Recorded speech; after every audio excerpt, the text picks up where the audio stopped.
প্রিয় দেশবাসী, আসসালামু আলাইকুম। কিছু কথা না বললে আর হচ্ছিল না।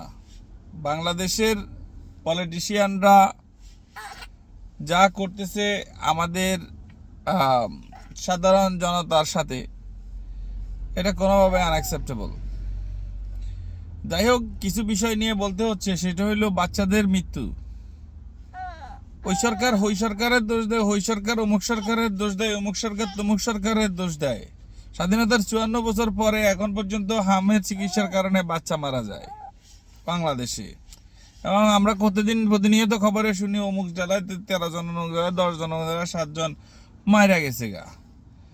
আচ্ছা, এরপরে অমুকের তমুকের দোষ দেয়, তমুক অমুকের দোষ দেয়, ঠিক আছে। বাট আইনের আওতায় কেউ আসে না। বিচার বিভাগ এখন পর্যন্ত স্বাধীন না। নির্বাহী বিভাগ এখন পর্যন্ত বিচার বিভাগের উপরে হস্তক্ষেপ করে, ঠিক আছে। এবং ওনারা রাজনীতি করে, জাতি আমাদের সামনে আছে, জাতি আমাদের পিছনে আছে, জনগণ আমাদের পিছনে আছে, জনগণ আমাদের সামনে আছে। আর আলাতুল সব রাজনৈতিক দল জনগণের হওয়ায় বরাক বাস ঢুকাইতে আছে, ঠিক আছে। আর কার্ডের 2000 টাকার কার্ড, 300 টাকার কৃষক কার্ড, বালসাল এগুলো দিয়া মানুষরে বেকুব বানানোর চেষ্টা চলতেছে স্বাধীনতার 54 বছর পরেও। এটা মেট্রোপলিটন সিটির সুয়ারেজ ড্রেনের লাইন ক্লিয়ার হয় না। ইঞ্জিনিয়ার অ্যাক্সিয়েন হাজার হাজার কোটি টাকার প্রকল্প বাস্তবায়ন করে, হাজার হাজার কোটি টাকার প্ল্যান প্রোগ্রাম করে, কিন্তু আপনার বৃষ্টির চূড়া দুইটা হইলে এরপরে ম্যানহোল বন্ধ হয়ে গেছে। তো ম্যানহোল ডিজাইনার কেডায়? কে ডিজাইনটা বানাইলো? স্বাধীনতা 54 বছরে এখন পর্যন্ত জাতি পানি দুই দুই দুই চূড়া পানি হইলে পানির নিচে জাতি ডুবে জায়গা। হ্যাঁ, আর এগুলা এক একটা, কেউ লন্ডন থেকে আসতেছে, কেউ আমেরিকা থেকে আসতেছে, কেউ ইন্ডিয়া যায় পলাইছে, আবার আসি রাজনীতি করে। এদের মতো বেহায়া পলিটিশিয়ান বাংলাদেশের, এদের মতো বেহাইয়া নির্লজ্জ এবং হারামখোর পৃথিবীর বুকে আর আছে কিনা সন্দেহ আছে।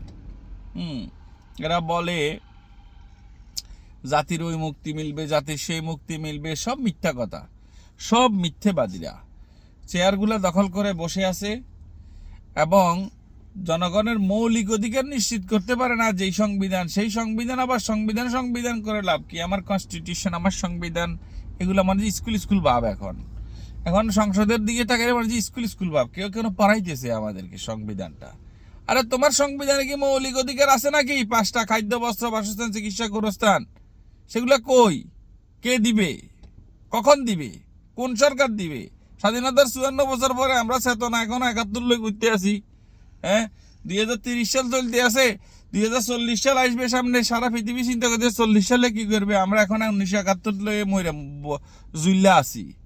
71-এর চেতনা, এটা এই চেতনা কোন দিক দিয়ে ঢুকবো, কোন দিক দিয়ে বাইরে হবো, সেটা তো বোঝা মুশকিল।